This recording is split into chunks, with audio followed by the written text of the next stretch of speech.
Hola, bendiciones. Bienvenidos nuevamente al estudio de la palabra de Dios en el Evangelio de Mateo.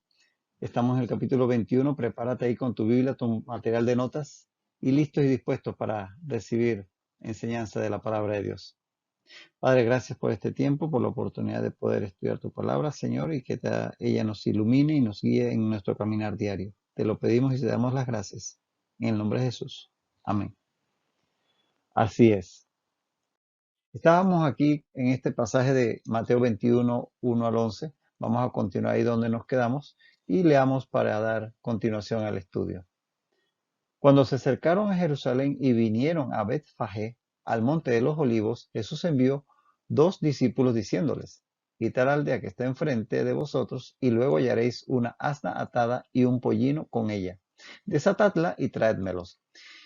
Y si alguien os dijere algo, decid: el Señor los necesita, y luego los enviará. Todo esto aconteció para que se cumpliese lo dicho por el profeta cuando dijo: Decid a la hija de Sión, he aquí tu rey viene a ti, manso y sentado sobre un asna, sobre un pollino, hijo de animal de carga. Y los discípulos fueron e hicieron como Jesús les mandó, y trajeron el asna y el pollino, y pusieron sobre ellos sus mantos, y él se sentó encima. Y la multitud, que era muy numerosa, tendía sus mantos en el camino, y otros cortaban ramas de los árboles y las tendían en el camino. Y la gente que iba delante y la que iba detrás aclamaba diciendo: Hosana al Hijo de David, bendito el que viene en el nombre del Señor, Hosana en las alturas. Cuando entró él en Jerusalén, toda la ciudad se conmovió diciendo: ¿Quién es este? Y la gente decía: Este es Jesús el profeta de Nazaret de Galilea. Habíamos quedado en este punto donde entra Jesús a Jerusalén y, como ya mencionamos en la ocasión anterior, la multitud tendía mantos y ramas para que él pasara. Y este gesto de poner los mantos, inclusive las ramas, por el camino donde iba entrando Jesús, este gesto implicaba un simbolismo en el cual el pueblo estaba reconociendo a Jesús como rey. Esto era algo que no era la primera vez que ocurría.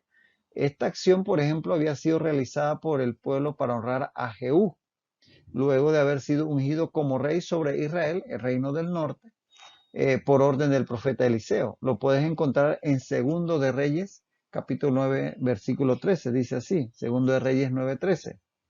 Entonces cada uno tomó apresuradamente su manto y lo puso debajo de Jehú en un trono alto, y tocaron corneta y dijeron: Jehú es rey. Así que este hecho de poner mantos sobre el cual estuviera caminando o hasta sentarse el rey era un gesto del pueblo hacia el quien reconocían como soberano. Entonces es un gesto que no era la primera vez que ocurría. De hecho, también encontramos en uno de estos libros que no son canónicos, pero que tienen mucho contenido histórico, como es Primero de Macabeos, donde se dice que este mismo gesto fue realizado cuando entró en Jerusalén Simón Macabeo, después de una de sus notables victorias contra los seleucidas. Eso lo puedes encontrar en Primero de Macabeos, capítulo 13, versículo 51, por si te interesa. Primero de Macabeos 13, 51. Ahora, también este gesto de los ramos que cortaban de los árboles y los ponían sobre el camino o los agitaban frente a Jesús, también tiene un parecido con lo que se hacía durante la fiesta de los tabernáculos o fiesta de las enramadas, que era una fiesta de una gran alegría. En esta fiesta se cortaban ramas y se llevaban como un símbolo de gozo, de libertad y hasta de victoria.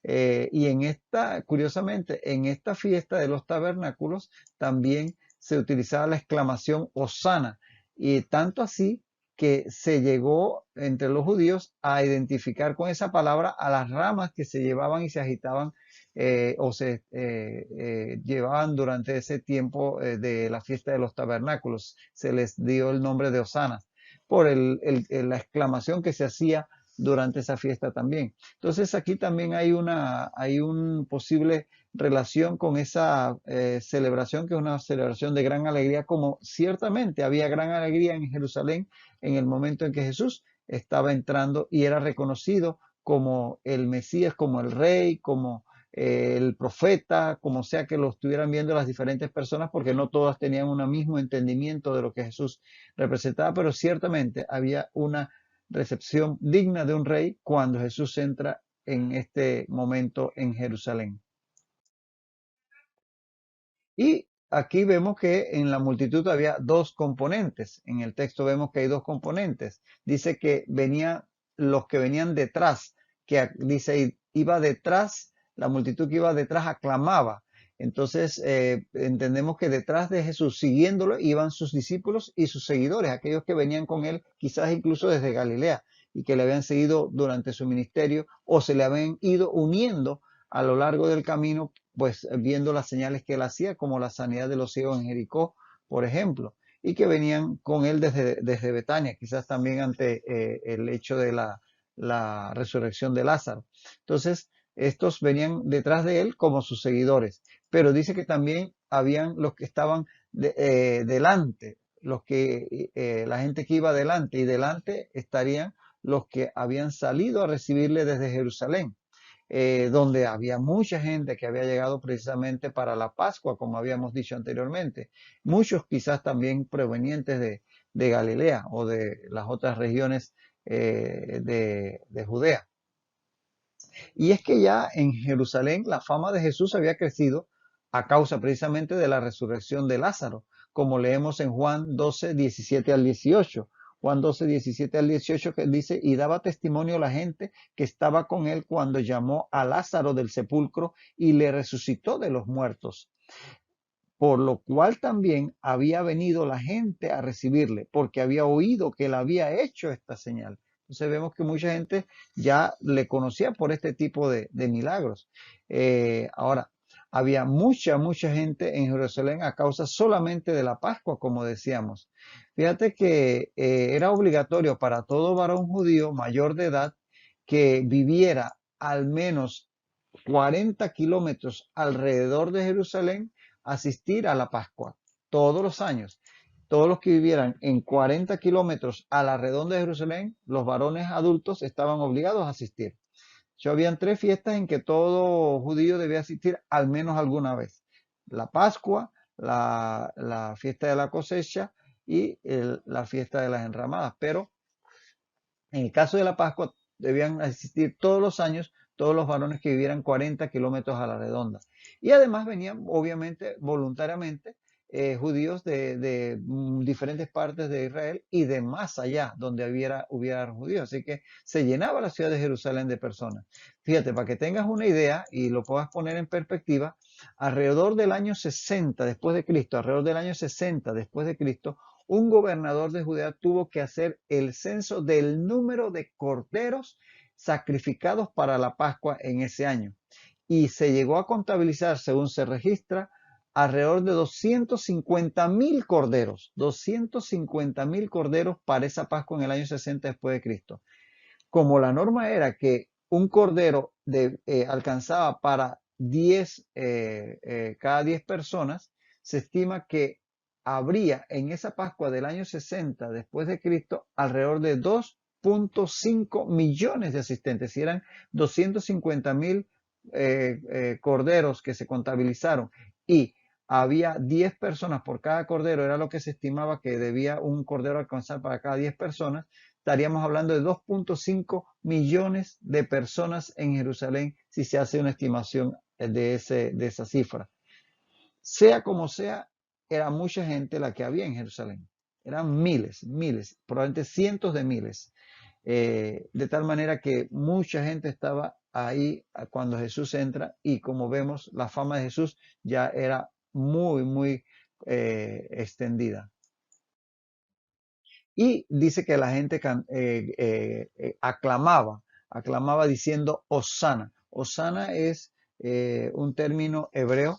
El término original en el hebreo es Osiana y se contrae en una sola palabra que es Osana. Así que ese es el término hebreo de donde viene esta exclamación. Hosí-Aná. ¿Qué significa sálvanos? O también se puede traducir salva ahora o salva, por favor. Es como una aclamación de alabanza, pero a la vez una petición, en este caso de salvación. Es lo que significa Osana, que gritaba la gente. Implica entonces una súplica y a la vez adoración. El término en sí viene directamente del Salmo 118:25. El Salmo 118:25 dice: Oh Jehová, sálvanos ahora, te ruego. Esa expresión, sálvanos ahora, es Osana, o como decíamos en el hebreo, Josi Ana, y que se contrae en una sola palabra, Osana. De allí, del Salmo 118:25, es donde viene esta expresión. Y es un salmo, el Salmo 118 es un salmo mesiánico. Podemos leer una porción para que lo veas mejor.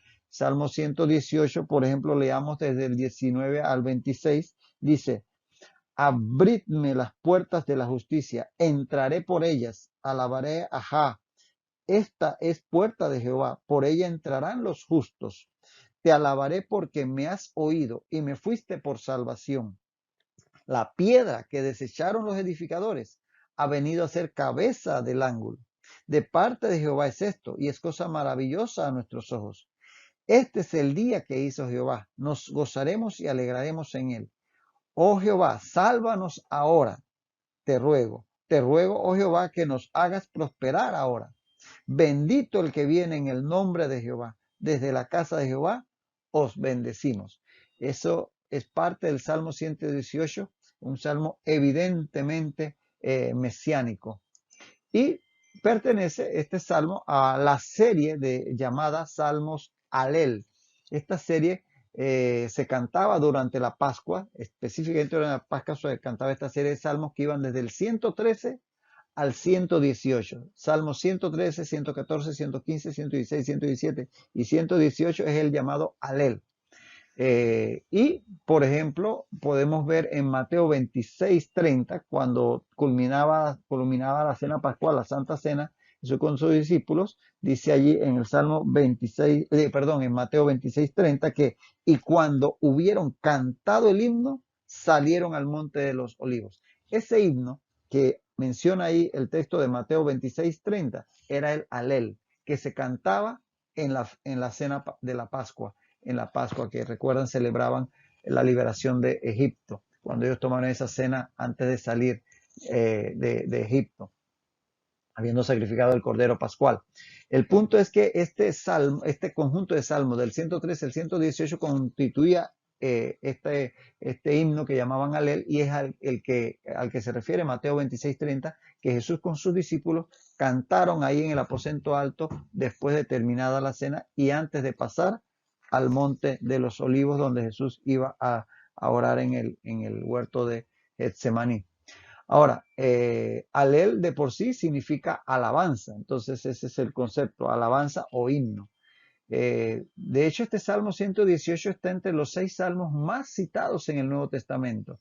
Fíjate, los salmos más citados en el Nuevo Testamento son el Salmo 2, el Salmo 22, el Salmo 69, el 89, el 110 y el 118. Repito, el 2, el 22, el 69, el 89, el 110 y el 118. Y todos esos 6 salmos, que son los más citados en el Nuevo Testamento, son mesiánicos.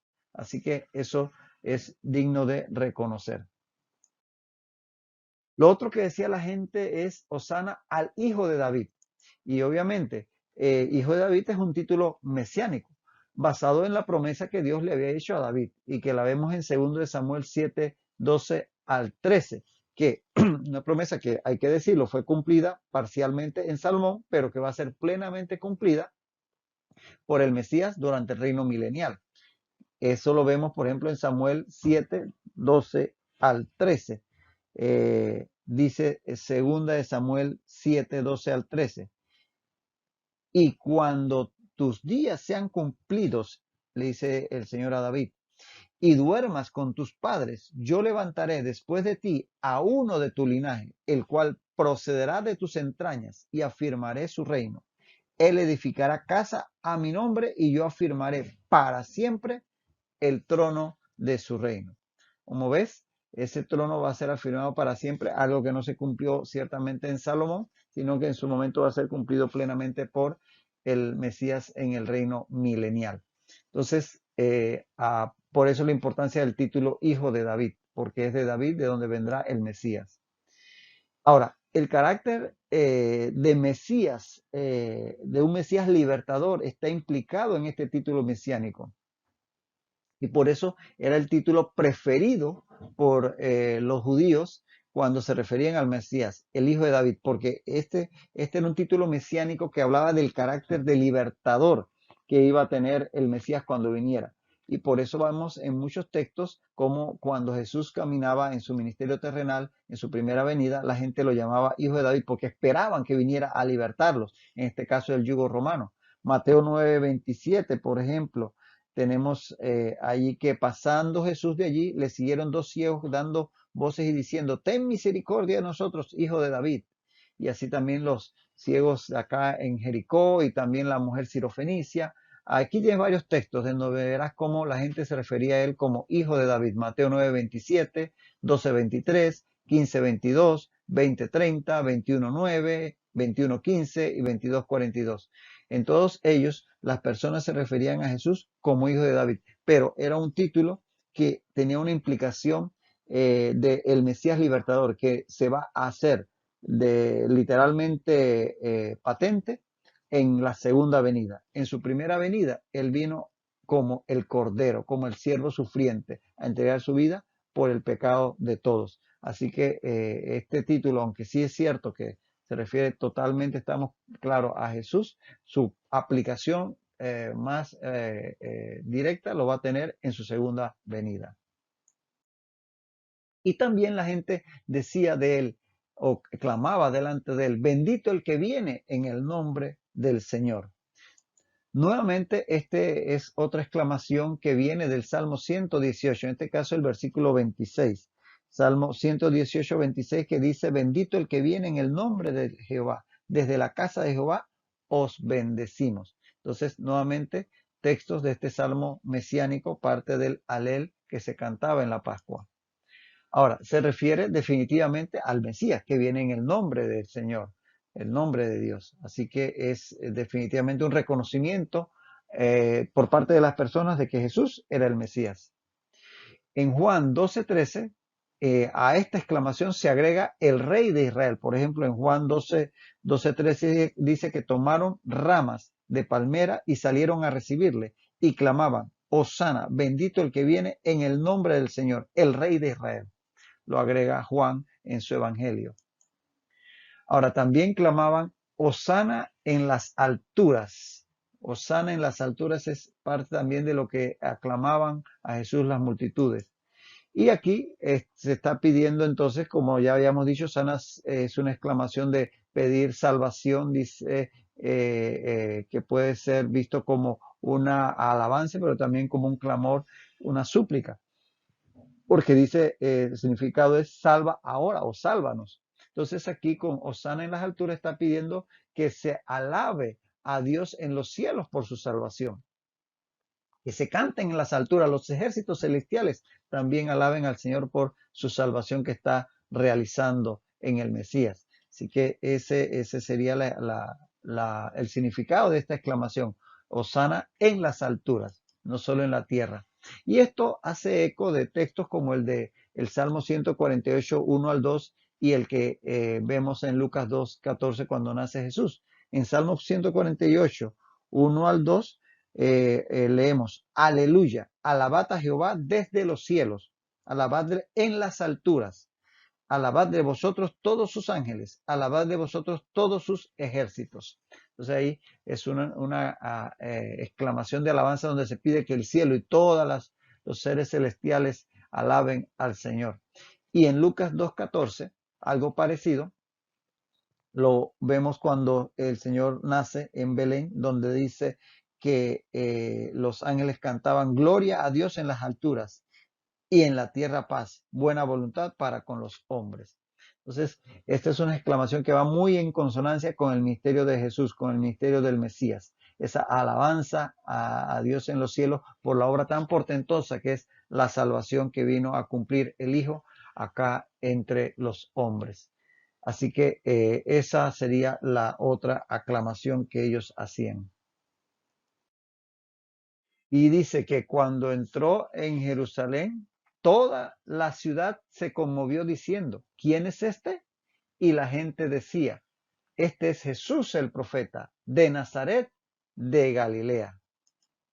La gente que estaba en Jerusalén, al ver y oír todo aquello, definitivamente que fue impactada por lo que veía y oía, y tanta gente que aclamaba y las cosas que decían, que definitivamente hacía entender que estaban reconociendo en Jesús al Mesías y hasta el Rey de Israel, como dice en el Evangelio de Juan.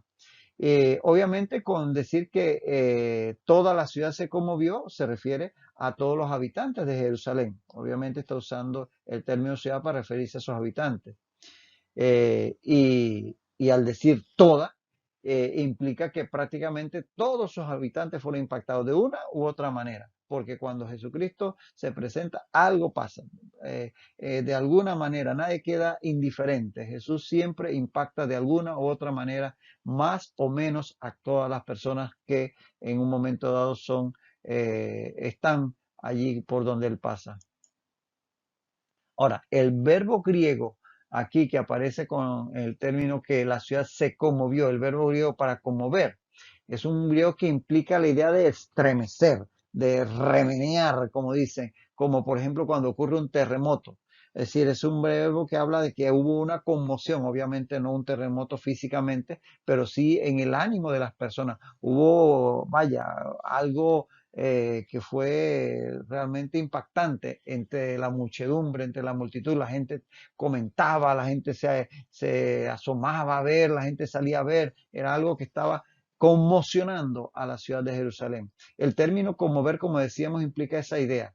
Obviamente aquí en sentido figurado, como cuando hay un terremoto que remece la tierra. Es el mismo verbo que aparece, por ejemplo, en Hebreos 12:26. En Hebreos 12:26 dice que la voz del cual conmovió, ese es el mismo verbo, conmovió entonces la tierra, refiriéndose a la voz de Dios en el Sinaí. Pero ahora ha prometido diciendo, aún una vez, y conmoveré no solamente la tierra, sino también el cielo. De tal manera que ese es el verbo que es un término que habla de un remesón aquí en el sentido figurado de las personas, de su ánimo, de sus pensamientos y de todo lo que ellos estaban en ese momento presenciando. Y obviamente al ver semejante manifestación, las personas que no estaban tan al tanto preguntaban quién es este hombre que producía este tipo de reacción. Así que hubo ahí, nadie quedó indiferente. Los que estaban con Jesús, los que venían con él, los que lo recibieron ahí sabiendo de las noticias de él y los que no le conocían, por si acaso habían algunos que no lo conocían, incluso sus enemigos, vamos a ver que también fueron en alguna manera impactados. De verdad que fue una entrada triunfal la que hizo Jesús, digna de un rey en Jerusalén aquel día.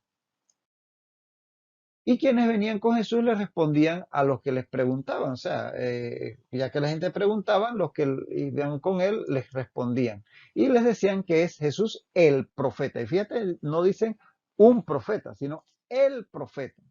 Y esto está aludiendo a ese profeta que era esperado por el pueblo, que había sido prometido por Dios a través de Moisés, por ejemplo, en Deuteronomio 18:15 y 18:15 y 18. Puedes leerlo, ya en otras ocasiones lo hemos mencionado. Dice Deuteronomio 18:15, por boca de Moisés: profeta de en medio de ti, de tus hermanos, como yo, te levantará Jehová tu Dios. A él oiréis. Y también en el verso 18 de Deuteronomio 18 dice que profeta les levantaré de en medio de sus hermanos, dice el Señor, como tú, le dice a Moisés, y pondré mis palabras en su boca, y él les hablará todo lo que yo le mandare. Ese profeta no es otro que el Mesías, y ese es el profeta que habla aquí el pueblo cuando dice que es Jesús el profeta, no uno de los profetas. Y definitivamente que Jesús estaba cumpliendo esa palabra dada a Moisés allá en Deuteronomio 18. Y Jesús, de hecho, a lo largo de su ministerio, lo hemos visto a lo largo también de este estudio, durante su ministerio fue reconocido como profeta por el pueblo de Dios. Lo puedes ver, por ejemplo, en pasajes como Marcos 6:15, Lucas 7:16, en Juan 4:19, 6:14, 7:40, 9:17, aún en Hechos 3:22 y 7:37, como a él se le llama profeta. Por ejemplo, en Marcos 6:15, cuando Jesús le pregunta a los discípulos qué dice la gente de él, dice que otros decían, es un profeta o alguno de los profetas. O sea que definitivamente que Jesús era reconocido como profeta por el pueblo. Y aquí lo estaba ratificando la gente al decir que es el profeta, Jesús el profeta. Y señalaban que Jesús era de Nazaret, de Galilea. Y es que, aunque Jesús había nacido en Belén, había crecido en Nazaret. Y por ello se le identificaba con esa ciudad, puesto que quienes lo conocían sabían que de Nazaret era donde había crecido. Y por eso en muchos momentos se le menciona como Jesús Nazareno o Jesús de Nazaret. Puedes leer todos estos textos que lo mencionan con ese gentilicio. Mateo 2:23, 26:71, Marcos 1:24, 10:47, 14:67, 16:6, Lucas 18:37, 24:19, Juan 18:5, 18:7, 19:19, Hechos 2:22. Por ejemplo, en Mateo 2:23 dice que vino y habitó en la ciudad que se llama Nazaret, para que se cumpliese lo que fue dicho por los profetas, que había de ser llamado Nazareno. Entonces, la gente lo identificaba con Nazaret, la ciudad donde él se había criado, a pesar de que había nacido en Belén. Y los que provenían de Galilea, que no habían de ser pocos, probablemente muchos habían venido desde Galilea, algunos inclusive con Jesús, serían los primeros a identificarlo como de su región, porque ciertamente había posiblemente ahí un poquito de orgullo nacional al identificar a Jesús como de Galilea, de tal manera que esta expresión tenía que ver también con algo de nacionalismo, si se quiere. Y vemos que mientras unos exaltaban a Jesús, otros se asombraban, y aún los religiosos se enojaron. Es decir, unos estaban contentos, otros asombrados, pero los religiosos enojados. Mira tú, realmente impresiona cómo hay personas que cuando Dios hace obras maravillosas, en lugar de alegrarse por el favor que Dios tiene para con las personas, en realidad se enojan. Porque mientras los creyentes se gozan y alaban al Señor, para los no creyentes, realmente las cosas de Dios parecen escandalosas y se burlan y dicen estos fanáticos. Realmente cuando tú no conoces a Dios, las cosas de Dios te parecen locura, como el mismo Evangelio lo dice Pablo a los Corintios. Según Lucas 19:38, según Lucas 19:39, perdón, los fariseos se indignaron y le pidieron a Jesús que hiciera callar a la multitud. Mira usted, ahí dice Lucas 19:39. Entonces algunos de los fariseos de entre la multitud le dijeron, Maestro, reprende a tus discípulos, ¿qué te parece? Y ahí es donde Jesús le dice que definitivamente que si los hombres no lo alaban, la creación lo hará. Jesús le reprendió que si la gente no le aclamaba, las piedras lo harían. O sea que eh, realmente es imposible dejar de que haya alabanza al Señor. Lo van a aclamar los ángeles, va a aclamar la creación. Dice que todo lo que respire alaba al Señor. Así que imposible acallar a la alabanza a Dios. Ahora, Jesús sabía que estaba provocando esa reacción en sus adversarios, en los líderes religiosos judíos. Y esto al final lo llevaría a terminar ejecutando el plan de salvación que había venido a cumplir. Eh, eh, y habría de cumplir en eso todo lo dicho por los profetas. Y eso sería precisamente lo que él venía a hacer. O sea que él a propósito estaba ahora, no como antes, que trataba de ir diciéndole a la gente, no digan esto, no hagan aquello, no me proclamen rey, sino que ahora lo hace espontáneo, porque estaba llegando el momento en donde sí se daba a conocer para que los líderes cumplieran, a veces de forma inconsciente, el plan de salvación, de llevarlo él a la cruz y así morir por todos nuestros pecados. Nos quedamos en este punto y aquí continuaríamos la próxima ocasión. Bendiciones para todos.